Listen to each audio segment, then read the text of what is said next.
because I need that money to pay for my daughter to keep her alive. And that is what these families are going through. We teamed up with a couple of other organizations that do that through a company called Risley Health and Lauren Bonjourno. Then she kicked it over to Lauren Bonjourno from Risley Health, who does all the education, and spoke about, her experiences and dropped some knowledge in everybody that type 1 diabetics make 180 more decisions a day than any other person.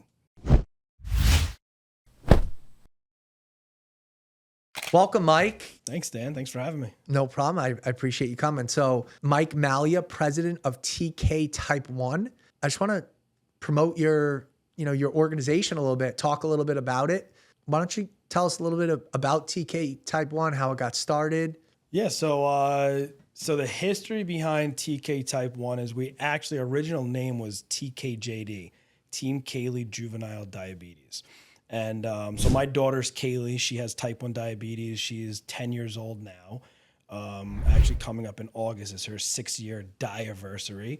That's her diagnosis of type 1 diabetes, not to be confused with type 2 diabetes. What's the difference, if you can? Difference is type 1 diabetes is an autoimmune disease. There is no cure for it. And once you have the marker and you're going to have diabetes, there's no way of stopping it. Okay. No matter what you do, you can eat healthy, you can do whatever you want, you're going to have type 1 diabetes. It will come at any time. Anything could bring it on at any stage of your life. So she was unfortunately destined to have type 1 diabetes. So she was 4. Yeah, she was 4 when she was diagnosed. And so what we did as a family was, she was first diagnosed. It's very hard. We luckily had the resources. My wife has very good health insurance. And so we have everything covered for what she needs. And we had very good care in the hospitals through some connections that I had. I was in medical sales at the time, and through some family friends. And basically, go to the hospital, doctor, my daughter was diagnosed. I mean, we were told, pack a bag for 5 days. There's nothing you and your wife could have done about this. Make sure you're not fighting over it. People get divorced over this. And I'm sitting here like, I used to sell life insurance years ago. And I was like, I always knew there was a difference. One was insurable and one wasn't. Yeah. But I never really knew the reasons behind it.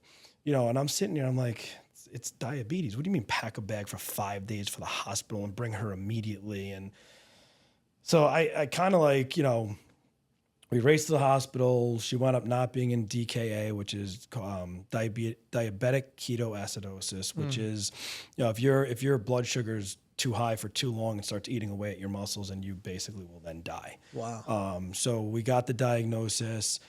She was like 600 and something blood sugar. Luckily, we didn't have to stay overnight, but putting IVs in both arms and a 4-year-old having to hold her down. I mean, it was terrible. And I recall, just running into the hospital, like, tears in my eyes, not knowing what's going on. So we, as a family, fast forward about 2 years from diagnosis. And, my wife and I, as we're going through this, we're part of Facebook groups and all these other groups for type 1 diabetes. And we start noticing that people are, can I borrow, does anyone have extra insulin I can borrow? I ran out for my daughter. Does anyone have these needles? I'm reusing needles because I can't afford to get, medical supplies.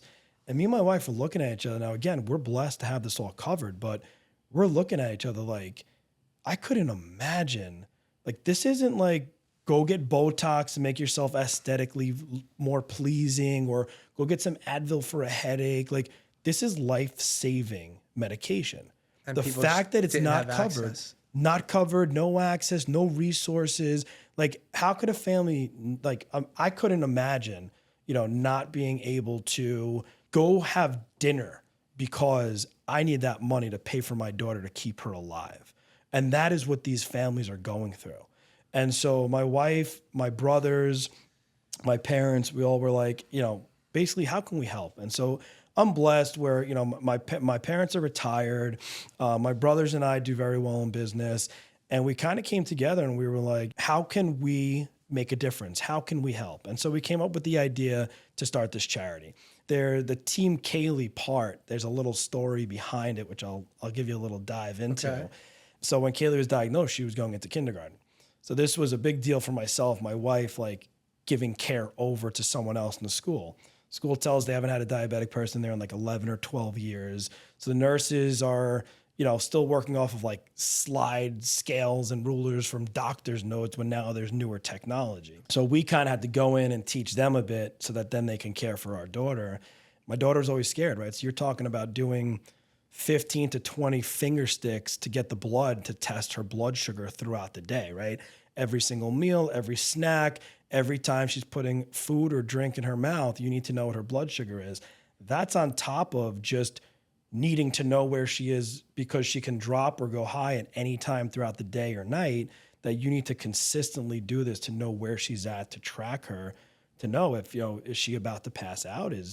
Things can go wrong very quickly. To make her more comfortable, the nurses set up like a nice little station for her. And it was Kaylee Station that when she would come in before snacks or lunch or whatever it was, they would do it there. And then they had a saying that, Team Kaylee strikes again every time she did it and she didn't cry. And it was like, they finished. So they really created like a bond. And that, that was something that was special to us that got her comfortable doing it in school. And how old was she at this point? She was 4. So this was newly diagnosed, going into kindergarten. All right, so pre-K. August diagnosis, school starts in September. Okay. So we ran with the Team Kaylee part because we always kind of had that going throughout the house over the next year or two. So when did TK.Type1 actually become a thing? 2021. And her diagnosis was August of 2019. Okay. So she's about 6 years old. Yes. Now she actually holds a position within the organization, right? Yeah. So Kaylee is our director of inspiration at TK.Type. That's awesome. Yeah. So talk to me a little bit about the mission though. So obviously families are in need, not getting the help. So you guys get this idea. How can we help? What do you guys actually do? Is this a financial resource for other families? Yeah, so it's kind of a mix of that, right? So we originally teamed up with some other organizations that are working towards cures and things like that. But quickly we learned those are big organizations. They're looking for the cure. They need the research, which is great. But we wanted more of like a direct impact, right? We're literally going through Facebook and social media and finding these families that are, they're struggling, right? So for us, it was how can we directly impact some of them on a more personal level, right? So we teamed up with a couple of other organizations that do that. And through a company called Risley Health and Lauren Bonjourno, who is a very well-known figure in the type 1 space. She actually turns out she's type 1 diabetic. She does all education for families with type 1 diabetes. And they take them on for like essentially like a schooling, right? So it'd be over a 3-month period of time, a couple of Zoom meetings, and does everything from like, mental health to nutrition. And it really incorporates the whole family, not just the diabetic. Wow. And to help them. So that was the education piece. So we knew the education piece was missing, right? So when we went into the hospital, when we came out, we had a 2-hour crash course with the health system that me and my wife had to learn how to do long division again. We had to come out and we were nurses after that, like doing all of this stuff for our daughter, injections and everything. We became nurses, mathematicians, and everything overnight from a 2-hour crash course. Now, luckily, me and my wife were able to handle that, but not every family can. So, the biggest thing for us now is, all right, we need to get the education piece down. We need families knowing that there's more after just this 2 hours that you learned and trying to memorize for the rest of your life. There are more resources out there. They cost money, but there's resources for you. Then there's the medical reimbursement part. So again, like I said, my wife and I, we're blessed to have good insurance that all of that is covered. But then I started learning that there are families that have insurance that they're still paying thousands of dollars. Then you have co-pays and stuff like that. Then you have small business owners that maybe they don't have insurance, or they have an insurance, but it's not great, right? Then you have other types of businesses, restaurant workers. They either don't have insurance or they have a one that's not as good. And so those weren't covering it. So now those families are $10,000, $15,000, $20,000 a year just to, again, this isn't because they want to go do something. This is to keep a child alive. So to us, our passion grew pretty quickly with that, where it was, all right, let's do some events. let's raise some money and we'll do a medical reimbursement program. And so what we do is we take applicants, they fill them out right online at TK.Type1.org, and the number 1 in there. And what they do is they fill out an application. You know, we see what their income levels are. We have a qualification system that we have to follow within states and federal guidelines as a 501c3. And we're able to reimburse them for out-of-pocket costs they pay on a monthly or quarterly basis. So that's your direct impact right there. Yes. Yeah. And then on top of it, you know, 2 years ago, we incorporated, they have these diabetes camps. So there are camps that families can go away for a weekend. And it's, again, being with other type 1 diabetics. You know, I find that a lot of kids, you know, my daughter's school, there were only 2 kids in the whole school district that have type 1 diabetes. So a lot of them don't feel like they're normal, right? You know, what my daughter goes through, she's very used to it now, but she's starting middle school next year and she's a little nervous that it's going to be different kids again. Like these kids for the last 5 years just got used to her. Yeah. You know, and it's, I have to go down to the nurse before lunch. I got to go down to the nurse before snack. Got to go after gym. So 4 or 5 times a day, she's going to the nurse. And other kids see this. And so for my daughter, I think sometimes she wants to feel just normal, you know? Or, so she or has just her have own people normal. to relate to. Right? Yeah, 100%. So we'll send them to camps, which they'll have an experience with, and we've documented that. And it's really, you know, what we're doing is really life-changing for these families. And, you know, I've had families reach out to us, you know, after their experiences, and we cry on the phone together talking about it.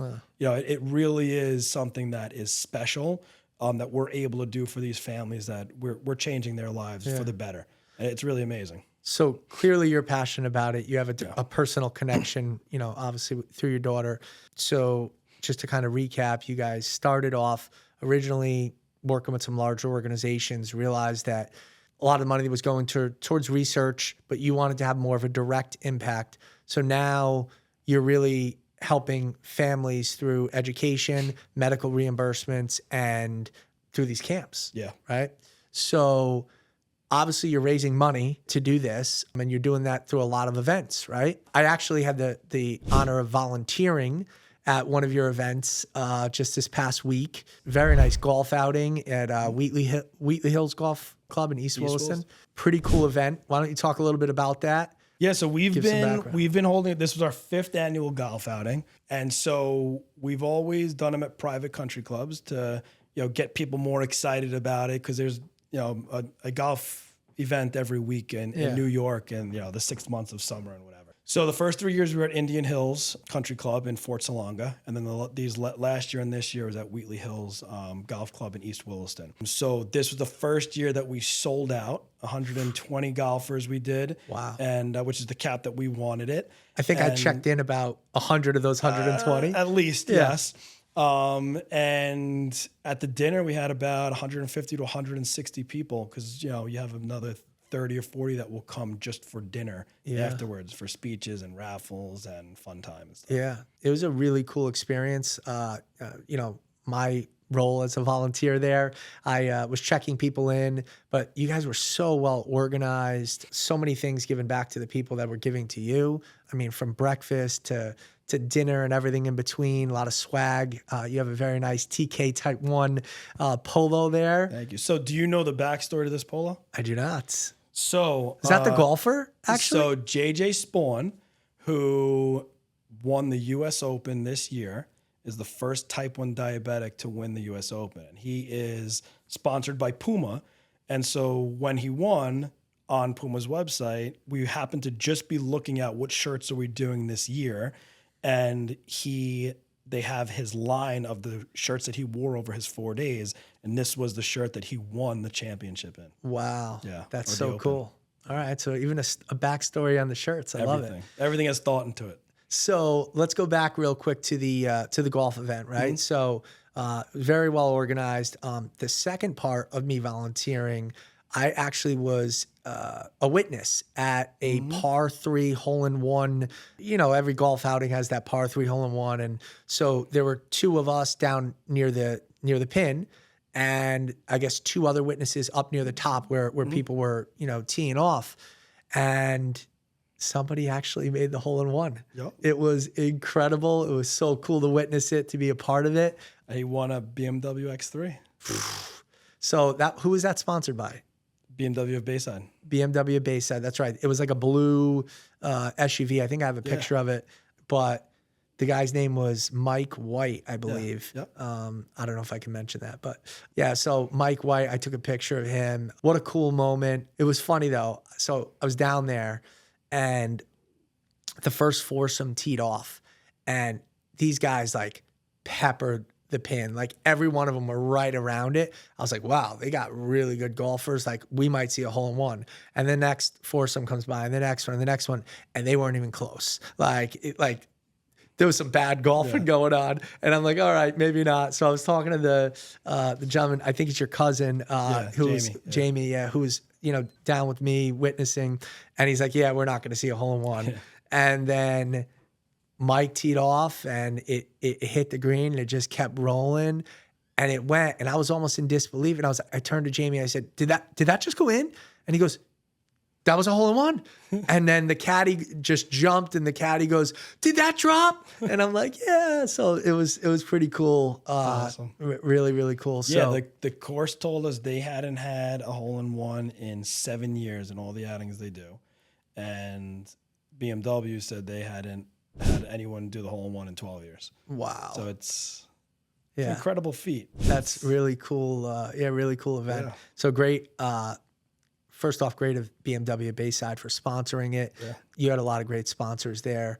So I wasn't there for the dinner part. Why don't you walk me through? I know your director of inspiration, your daughter, gave a speech there. Yeah. Really cool stuff.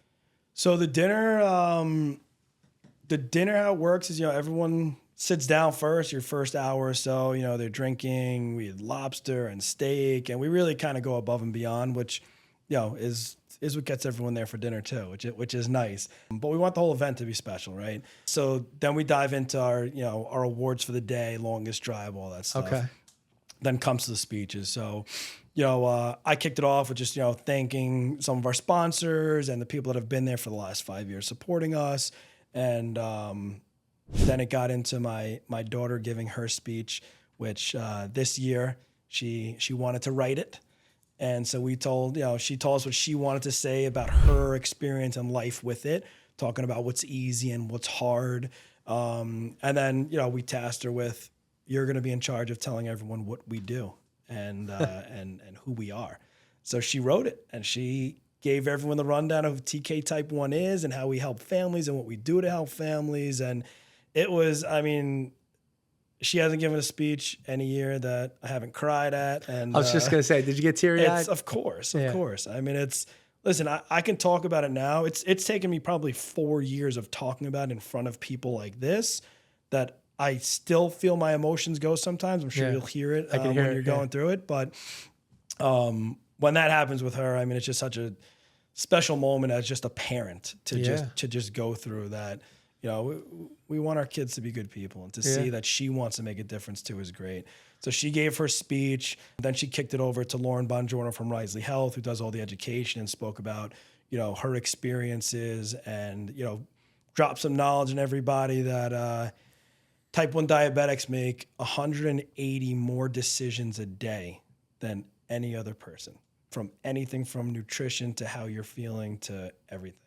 And it kind of is eye-opening when you think about it. And me and my wife looked at each other and we go, yeah, that's about right. That's how big of a difference it makes. Dude, I can relate to that in so many ways. Obviously I don't have diabetes, but I do have a form of muscular dystrophy, as you know, and it's mentally exhausting sometimes. Like as hard as it could be physically, every decision from like, what chair am I going to sit at? Where am I walking? Are there going to be stairs there? Should I make this trip? When you're traveling, there's different accommodations you might have to think about.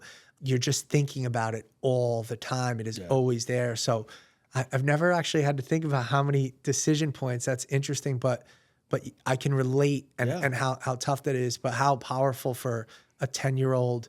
Kudos to you guys as parents as well. Like it's just there's so many life lessons in what you're doing, right? From the the giving back part of things to the, rising above struggles. I mean, there's so many cool things that go into it. So kudos on that. It's the old thrive instead of just survive type of mentality. And that's, what I try to give my daughter, which is like, you're going to have this. So, you can sulk about it, or you can, live life normally and get through it. And she does a great job with that. And she's the bravest person I know, strongest person I know, which is amazing. So That's awesome. yeah. So, so after Lauren, then we had a guy, Robert Perrant, come on, who he's seven. I think he's in his young 70s. He's had it for 52 years. Is he from DRI? So he works with DRIF, Diabetes Research Institute Foundation. Okay. And so their whole mission is, their lab is down in Florida, and their whole mission is finding a cure. All the research that goes into finding a cure. And I'm actually, over the course of this next year, I've been invited to go down there and meet the scientists and see the lab and see, what they're doing and working on and everything, which is going to be cool in itself, being in this space. And so my, Robert came on, and, he's like, well, what do you want me to talk about? I said, listen, you've had diabetes for 52 years. Talk about yourself. Give your story. And he gave a tremendous story. His history dates back, years ago. And really, he only started becoming an advocate within the last 15 years, which is when he actually lost his leg to diabetes. Wow. So he was one leg, he's thriving though, doing his thing. And, he went through a period of time where there was no technology, right? There was no continuous glucose monitors. My daughter has an insulin pump that she's on. So she essentially has a robotic pancreas that gives her insulin every time she eats, or if her blood sugar goes high. It's really, the technology has come a long way. But Bob never had this years ago. So he's been through some struggles, and, he spoke of his story, and it was very uplifting. He spoke about DRI, and we actually presented them with a $5,000 check. That's awesome. Towards research to help find a cure too. Because that is, I didn't mention it earlier, because earlier in our tenure as an organization, it was really geared towards this personal impact of these people, because that was what was really missing in our area. But now we've been able to delegate some money towards finding a cure, because that's important to us as well. Obviously being a father with a daughter with it, a cure would be the ultimate, end here, right? I get it, man. So we present them with a check, and they actually have on September 23rd. I might have to check my notes here. So you September 13th Yeah. at Cedar Creek Park in Wantagh. They do a walk, run, ride event that TK.Type1, we're actually going to be the presenting sponsor with them. We're partnering with them. And so we're actively going to be there. We're promoting now to try to get people there. It's one of the upcoming events that we want to help, again, continue to grow this community, especially here on Long Island. But, we help families all over. At this point, we've gone global. We've helped a family in Costa Rica. We helped a family in Canada, Mexico. So, It's awesome. My vision, we're growing, as you can imagine, which is nice. So let's talk about some upcoming events, and maybe even how people can get involved. As I mentioned, I was lucky enough to volunteer. I want to continue to be involved. One of the beauties of me owning an Allstate, the Russo Agency in particular, we're able to, give back.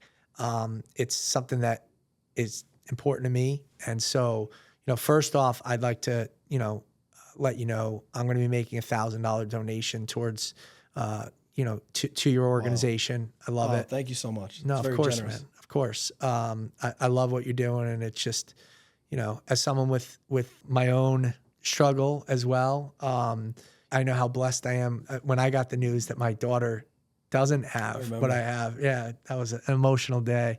But a beautiful thing. But just seeing your daughter who is dealing with something, and like just so inspirational. She's a bright light, man. She lights up a room. It's awesome. So happy to make that donation, and then gonna submit for a match from Allstate. Okay. They awesome. They do allow us to do that once a year, so that's awesome. And then we'll see about some other events. We do Helping Hands grants. they really want, it's part of their values and their mission, Yeah. as well. So they look for that. And, that was one of the things that drew me to Allstate was some of the core values that are involved as well. So, a lot of times we'll get involved with other agents and we'll do volunteering events. So we'll definitely, be looking to work with you in the future. But how can people make donations? So they can donate right on our website, TK.Type1, the number 1.org. They can go right on there. There's a donate button. They have the option to do a monthly donation where $20 a month comes out of your account. You don't think about it, but you're making a nice donation to us each year, which is going directly to families to help, or they could do a one-time donation, whatever they're comfortable with. Like these donations will be impacting. I can tell you right now that, my brother's a treasurer. He also goes through all of the applications that come in. And right now, I mean, financially, we don't have the ability to help everyone in our queue. So now, we do a golf outing. We raise money. We call up 10, 11, 12 families, pledge the money, you're good for the next year, right? So that we get them through education, we get them through medical reimbursement for the next year to offset these things. I didn't say this before, but I get passionate about it and the thoughts come to my head. And a lot of times these families, it's not even just about getting them to afford the medication and the medical devices that they need for their kids or themselves to survive, right? And to live. But there's the other aspect that, I've seen families come to me that they have 3 kids. So they can afford the medication, but now the other 2 kids, they're not going to camp. They're not having money put away for college, everything. There's no vacations. So the whole family is impacted. It's not just, the thought of what can we do to help this kid? Yeah. It's how can we help the family? That's why it's really like type 1 diabetes is a family disease. It's something that, when my daughter became type 1 diabetic, it's like I became type 1 diabetic. Yeah, your whole life changes, Yes. right? Yeah. So it really is. Last year was the first year me and my wife went away on a vacation for our, we put it off for a year, but it was our 10th anniversary the year prior. We wanted to go away, but we just weren't comfortable leaving my daughter with anyone yet. So it took us 5 years before we could go away together without my daughter on vacation. So it really, and this is, we have the resources to do everything. Yeah. So to show you how powerful that is, I mean, it's just, this disease can take over a life of an entire family. And so, donations like the one you're pledging right now and, anyone that can help, it really makes a direct impact. And so, any donations that come in, that just allows us to pick up the phone and get that next family in queue the help that they need right away. That's awesome. And so we do, besides helping with DRI, we also, our next upcoming event is going to be the end of February or in March, where we do a winter gala. We're actually in September. We're going to start planning it because it takes about 6 months to do. And we do a winter gala. Is that your black tie event? Yeah. So last year was Great Gatsby themed. Okay. So each year last year was our first one. Last year was our first event. And so we're planning to do it each year going forward. So it'll be our second annual. Haven't picked the theme yet. So once we have that theme picked out, in your invitation, you'll know what the dress code is. So, but that event too, every event that we have, the money that we raise just allows us to pick up that phone and now help the next family and start going through that queue. Because on a continuous basis, our website, they're going right on our website. They're hitting the application button. Yeah. They're applying for education. They can apply through for medical reimbursement. They can apply for a camp.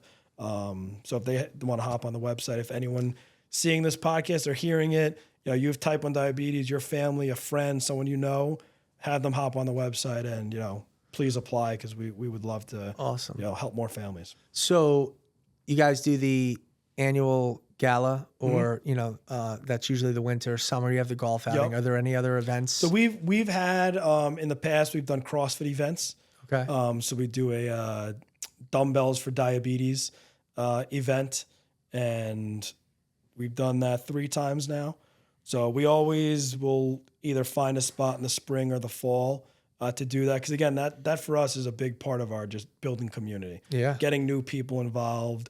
Very, very inexpensive to get into it, right? Your golf outings and your galas are a little more expensive to do, but all these smaller events we want to do in between is more community building events. So that's really great. So obviously you guys have the website, right? Yep. people can go on and make a donation or even keep up to date with current events. But in today's world of social media, what are your social media handles? So TK.Type1 is Instagram. I think we're on Facebook too, and LinkedIn. Okay. So you could find us on all 3 platforms. And I'm sure, you guys are always posting. I saw all the stories and all the tags. Yeah, we have a very, very good marketing team that they have type 1 diabetes. They've been in the space. They're actually very big in the space. Ginger Vieira and Tyra Mayo. And they are amazing at what they do. And so they're continuously posting our social media. Awesome. So it's a good thing. Yeah. One thing I do want to actually touch on, I think it's important, is, a little brief education on life insurance. You had mentioned being in life insurance in that industry in the past. And I know we've talked about it, right? So getting insurance for, someone like your daughter is near impossible at this point, right? Yeah, I again, like I said earlier, it was, I always knew there was a difference between type 1 and type 2. Type 1 was the one that wasn't insurable. So I kind of got lucky that when my daughter was born, I was a life insurance agent. So I said, all right, let me get her a whole life policy. They called it a Head Start at the time, a whole life policy, in which I think was, $50,000 of coverage the max they'd let me put on her at the time. And it has events in the future, I think at 18, 21, 24, 27, and 30. She can increase by 25,000 each of those times and pay as if she's completely healthy, but just of that age. Yep. The benefit of that is she's not insurable as of age 4. So thank God I did it when I did, because number one, she's paying the cheapest price possible for a child of that age as a female. But I wouldn't be able to get her a policy today. Yeah. So she wouldn't, she'll get married one day, she'll have kids one day, she'll never have life insurance unless things change in the future and there's a cure, hopefully, right? Knock on wood. But that's kind of like what I've dealt with. But then I also have other families asking, right? Like, have you ever found? And it's the answer is no. You can't. I've asked tons of companies. I don't think Allstate does, right? I don't know if you guys do life insurance with type 1 diabetics, but if you can look into it, I'd appreciate that. No, but I think that the key, the key point here is that the last thing you're thinking about when you are blessed with a child being born is getting them life insurance, right? Oh, it's a morbid thing, yeah. It's just weird, but it's just like, planning, as you start putting together a will or a trust, you have to think about, God forbid something happens for you. You need to make sure you have life insurance. You're doing that. You're taking care of that when you're married. But there is no age that it's too early to get life insurance. And in fact, I always recommend, like when I hear that somebody had a child, it's a weird conversation, but you just don't know what's in the future health-wise. So they are never more insurable than that time. And, you get them a whole life, policy at that point. And it's a way of building a cash value too. So, it'll be a rainy day fund and hopefully they're healthy and all that kind of stuff. Yeah. My plan was always get it for her. And when she gets married one day or whatever it is, whatever time period I decide, here's your policy. This is a gift to you. It has X amount of cash value in it. And oh, by the way, it costs you $18 a month. Keep it going. Right. And so, to me also, I used to tell people this all the time, right? You're never, like, the other part of life insurance that people always think of the health first, right? But it's also based on age. You're never going to be younger than when I see you today. Or healthier. Today is the youngest you're ever going to be. People could get healthy along the way or healthier, right? Some people might have type 2 and then they don't anymore, right? But, for me, it was always also with the age. A newborn is, the youngest you'll ever be. Even if anyone listening or watching this right now, you might be 30, 40 years old, you have a family and you don't have life insurance, in a year or two, you might not even be insurable. Yeah. So to me, that was always very important. I learned that lesson from working in the industry, that people always look at it as a morbid thing. Not when you're dealing with whole life and not when you're dealing with certain products that can actually grow wealth for a family too. Absolutely. And, the age thing, I mean, listen, you try to educate and teach others through your own mistakes. I know for me, I don't think I got my life insurance policy till I was maybe 33 or 34, somewhere in that range. And it was really hard to get life insurance for me. And surprisingly, it was just because I have sleep apnea. I didn't think anything of it, but I was diagnosed with sleep apnea. It was in my medical record. And so that was like a knockout for so many carriers. And I think I pay like, I got some table rating, and I pay like $230 a month for like a $750,000 term policy, which is a lot. A 33-year-old male in good health should probably be paying, for that size policy, I don't know, it's $50 a month, somewhere in that range. And I pay a lot more. It costs me, but you live and you learn, and you try to help others so they don't make the same mistakes. Well, I have epilepsy since I'm 13. So when I took my policy out, I have a nice little rating on my policy too. Yeah. So, well, I really appreciate you taking all the time. It's a great cause. It's very evident how passionate you are. It's awesome. I love the mission. I love what your daughter does for it. And I'm rooting for you. Thank you. I'll continue to get involved where I can. Thank you. I appreciate it. Look Thanks, forward Mike. to seeing you at the next event. All right. Thanks, Mike. Thanks, Dan.